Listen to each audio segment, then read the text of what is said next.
Everyone, welcome to the Kubernetes series that we have started on our channel Cloud at Home.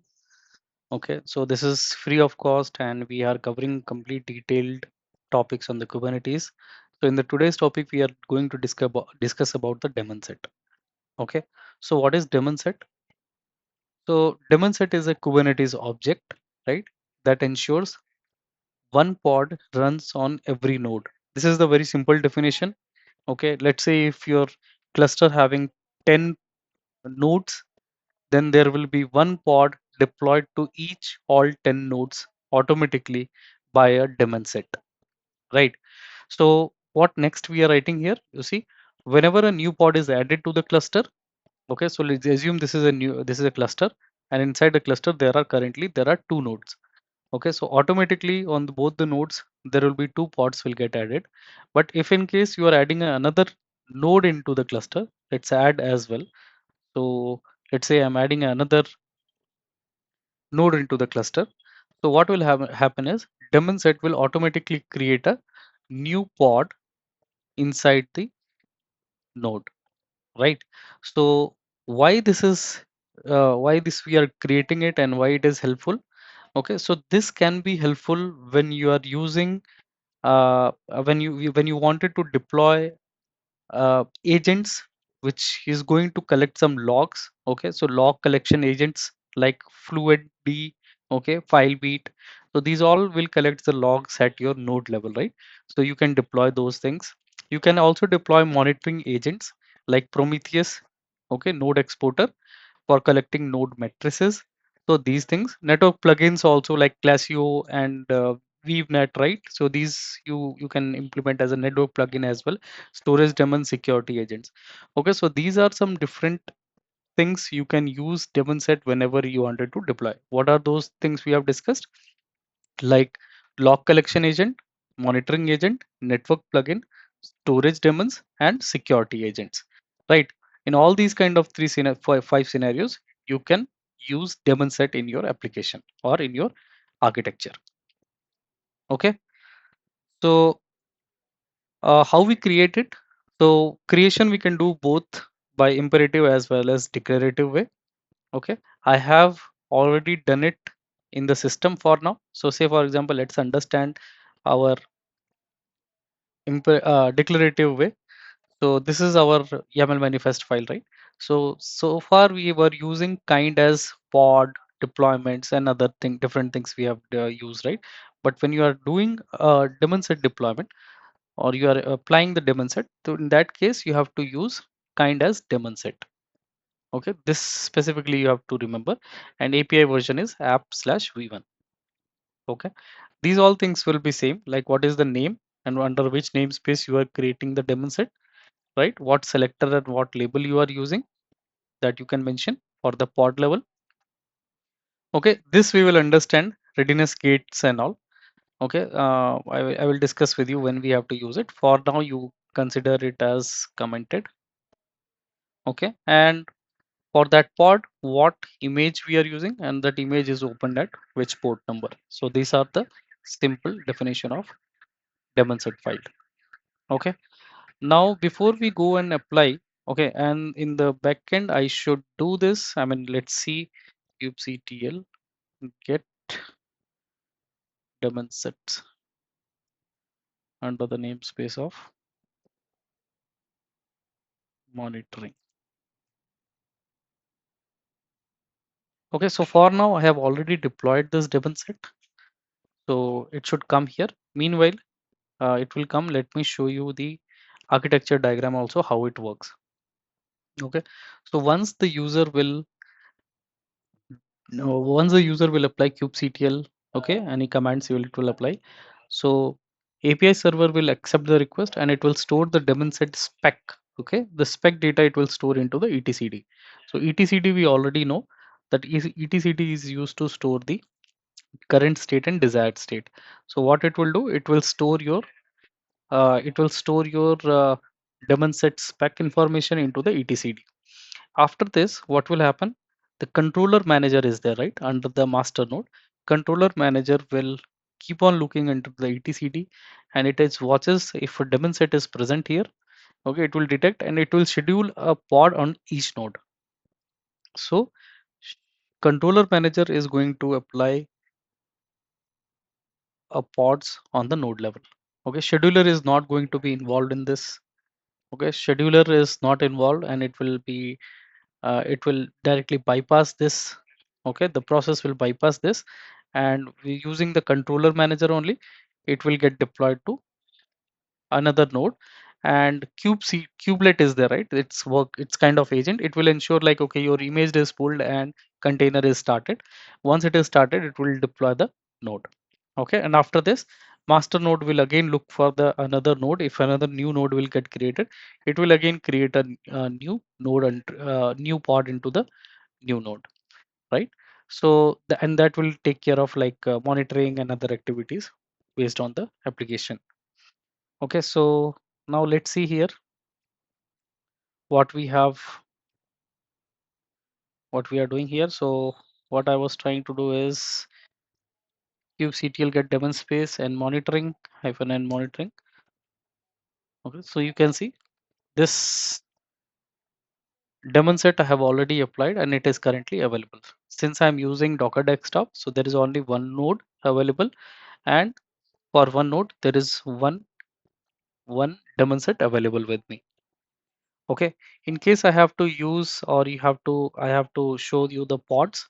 So what I will do is I will execute this command kubectl get pods hyphen n monitoring. Oh, wait.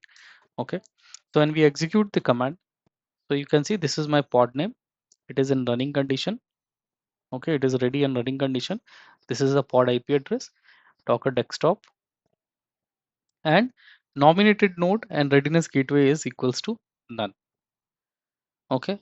So when I'm mentioning here nominated gate equals to none and readiness gate is equals to none, what does it means is uh, so nominated gate, it works like if there is a preemption is there, right? So let's say if there is any priority is there or preemption setups are there for the higher priority pods, what it will do is it will delete the or it will evict the lower priority pods and it will create the latest pod. So this will be used in the complex or advanced architecture. So this is nomination node and readiness, as the name suggests, readiness gates is like it ensures like, okay, your application or basically readiness gate, what it does is it uses the custom conditions. Okay, these are the custom conditions that extend the pod's readiness. Okay, so it will check whether if you have any conditions like if custom conditions or custom controllers are initialized or your app is registered with some service registry or pre-flights are done, in those all conditions your pod will look for the readiness gate condition.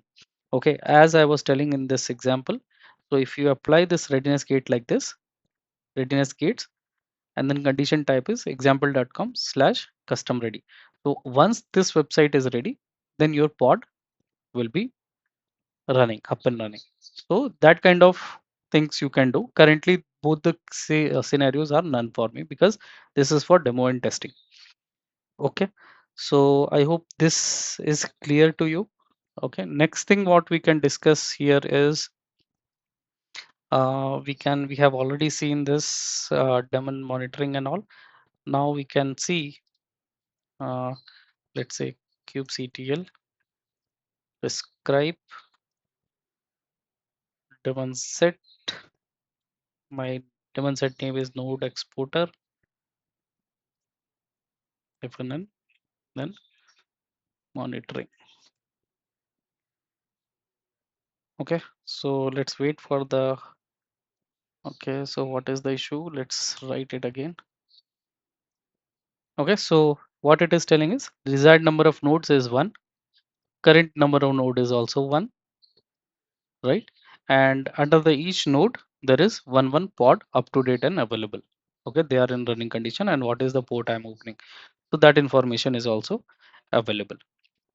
So now let's say if I have to open kubectl logs hyphen n under the namespace of monitoring. I think this spelling some issue is there. Let's copy this.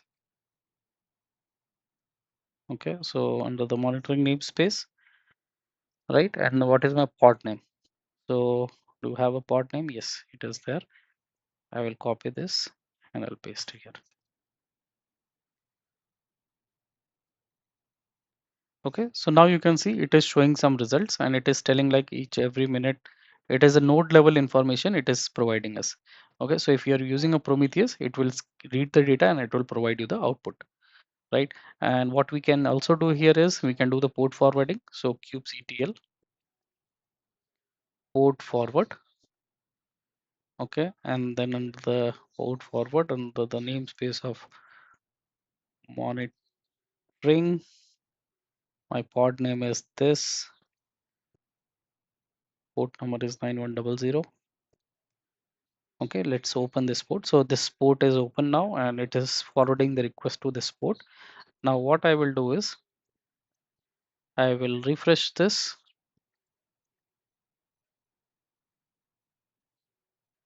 So it should send the request and it should load the data. So this kind of request it will load, right? So this is all node level information metrics basically, and this will be used by your Prometheus. Okay, so this will be used by your Prometheus application. So I hope this concept is clear when we have to use DaemonSet, right? And what else we can discuss here? Okay, and one more thing, I think I have created a file here. So taint. So what is this taint here? So basically, whenever whenever you are creating nodes in your cloud application, right? So these agents or these pods or daemon sets are created at a node level. But do you think like okay these daemon sets are created at a master node level also? The answer will be no. The answer the pods are not created at a, these daemon sets are not created at a master node, but you can definitely create it. Okay, you can create it. So in that case, you have to enable the taints here. Okay, so basically you have to enable the tolerations. So once you enable the tolerations, okay, then on the master node also you can create a you can create basically daemons. Okay, daemon sets you can create. So as it reads here, by default, master node has this taint equals to node role kubernetes.io master no schedule. Okay, so daemon set spots do not get scheduled on the master node unless you remove the taint from the master node or you allow by adding a toleration. So you can see here I have added a toleration. So if you add a toleration like this, then you will be able to create a daemon set on the master node level as well. Okay, so with the toleration added, daemon set is allowed to schedule on the node even though it is tainted, right? So this is no schedule. So basically no schedules or don't schedule anything here unless the pod has a toleration effect.